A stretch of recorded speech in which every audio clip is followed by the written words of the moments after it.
अभिषेक श्रीवास्तव जी की भी मौजूदगी है। आप दोनों का बहुत बहुत स्वागत लाइव टाइम्स पर। और अनिल जी, सबसे पहले मैं आपके पास आना चाहूंगी। देखिए, ये बड़ी खबर है क्योंकि शांति का नोबेल पुरस्कार जिस पर की सबकी निगाहें टिकी हुई थी, क्योंकि इस नाम से जुड़ा था एक और नाम, राष्ट्रपति डोनाल्ड ट्रंप का, क्योंकि हमेशा से उन्होंने कई मंचों से इस पर दावा ठोका था। उनका कहना था कि मैं इसका हकदार हूं, लेकिन अब कह सकते हैं कि ट्रंप के जो अरमा है वो आंसुओं में बह गए हैं। इसको लेकर आप क्या रिएक्शन देना चाहेंगे?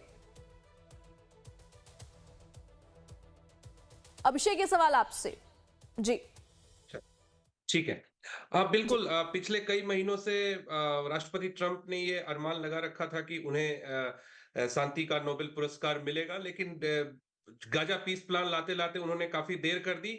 और जो भारत और पाकिस्तान के बीच में उन्होंने जो क्लेम किया था, उस क्लेम को वेरीफाई नहीं किया, किसी भी सोर्स ने वेरीफाई नहीं किया। और इवन पाकिस्तान के सोर्स ने भी यही कहा कि ये भारत और पाकिस्तान के बीच की आपसी बातचीत के बाद ये सुलझ गया मामला।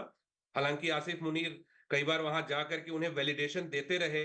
और इस नाम पे आप ये समझ लीजिए कि पाकिस्तान ने पिछले 4 महीनों में ट्रंप को बेवकूफ बना करके जो फायदा हासिल किया, आईएमएफ से पैकेज हासिल किया, फिर जो रिलेशनशिप में उन्होंने एक हवा भरने की कोशिश की, जो झूठी हवा थी, जो ऐसी हवा थी जिसका आज भंडा फूट गया। आप ये भी समझ लीजिए कि अब तक जो अमेरिकी राष्ट्रपतियों को जिनको पुरस्कार मिला है नोबेल का, उन्होंने जो अस्थाई शांति के लिए प्रयास किए उसके लिए मिला। गाजा पीस प्लान अगर आज लागू भी हो जाता है, तो क्या ट्रंप या फिर जो भी उस क्षेत्र के राजनेता हैं, वो क्या ये कह पाएंगे कि अगले 2 महीने में फिर से ये वॉर एस्केलेट नहीं होगा? तो अभी बहुत हड़बड़ी में राष्ट्रपति ट्रंप थे और उनके वो सारे समर्थक थे जो ये कह रहे थे कि उन्हें नोबेल पीस प्राइज मिलना चाहिए। नोबेल पीस प्राइज एक ऐसी प्रक्रिया है जो ये देखती है कि आपका सस्टेनेबल कंट्रीब्यूशन क्या रहा है।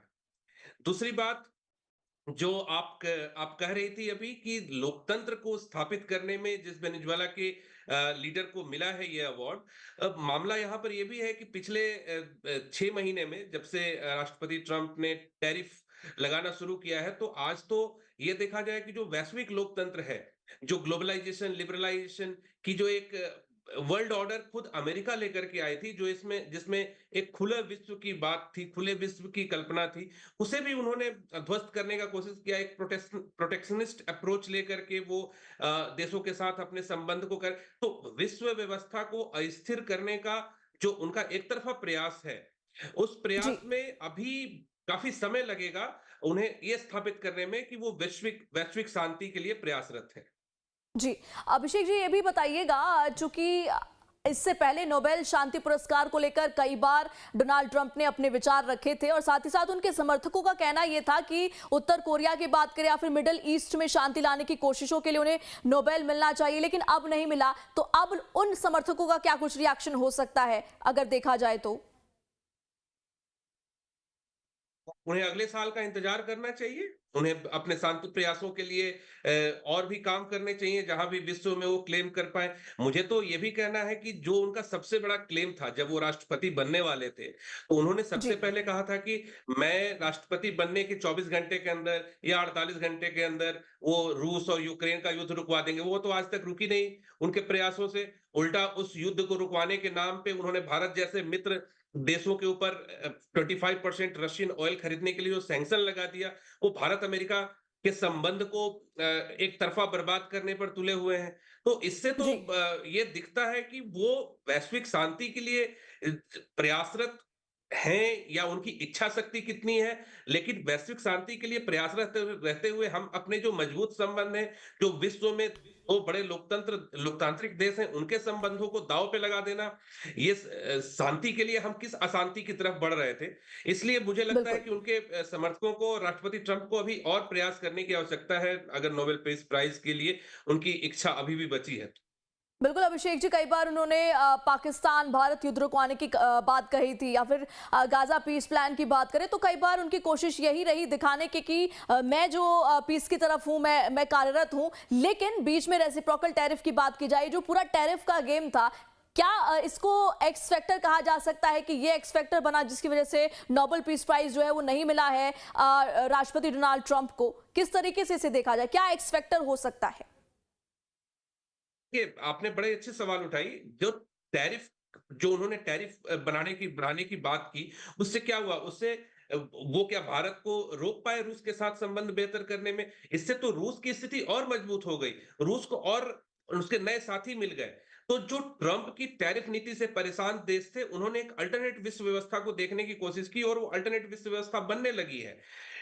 इस पूरे कवायद में अमेरिका अलग थलग पड़ता जा रहा है और अमेरिका के साथ एक पाकिस्तान खड़ा हुआ देश है, जिसे आज राष्ट्रपति ट्रंप आज अपने सबसे करीबी दोस्त मानते हैं, जिस फेल्ड स्टेट को वो जगाने की कोशिश कर रहे हैं या जिसे उपयोग कर रहे हैं वो, जिसका जी। इस्तेमाल करके वो अफगानिस्तान को डिस्टेबलाइज करना चाहते हैं फिर से, जिसका इस्तेमाल करके वो जो चीन और ईरान और इधर अपनी जो रणनीति है वो पाकिस्तान के द्वारा जो स्थापित करना चाहते हैं, ऐसी नीतियों के साथ तो पीस अवार्ड मिलने की संभावना बिल्कुल नहीं थी।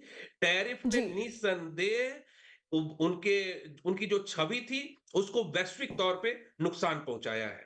बिल्कुल अभिषेक जी, और ये भी कह सकते हैं कि इस पूरी प्रक्रिया में ये जो भी डिसीजंस राष्ट्रपति डोनाल्ड ट्रंप ने लिए, इसमें हुआ क्या, जो तस्वीर सामने निकल करके आई, जो कंक्लूजन निकला वो यही कि अमेरिका अलग खड़ा हुआ दिखा और बाकी जितने भी सुपर पावर्स थे, कह सकते हैं कि चाहे चाइना की बात करें या फिर इंडिया की बात करें, वो तमाम जो सुपर पावर्स थे और वो एक साथ खड़े हुए नजर आए। तो कह सकते हैं कि क्या ये जो विदेश की नीति थी राष्ट्रपति डोनाल्ड ट्रंप की, उसी का ये परिणाम था? आप देखिए हमारे ब्रिटेन के साथ फ्री ट्रेड एग्रीमेंट की तरफ हम आगे बढ़ रहे हैं। ब्रिटेन का सबसे बड़ा व्यापारिक दल आज भारत में आया हुआ है प्रधानमंत्री स्टैमर के नेतृत्व में।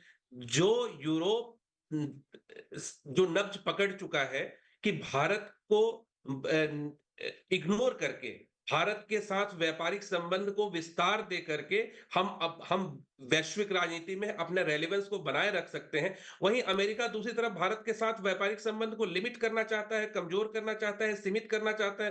तो अमेरिका को ये बात 2-4 महीने बाद समझ में आ ही जाएगी। अमेरिका के लिए ये एक ऐसा दौर है जब राष्ट्रपति ट्रंप को वापस जा करके, क्योंकि अब नोबेल पुरस्कार की घोषणा हो चुकी है। आगे बढ़ते हैं।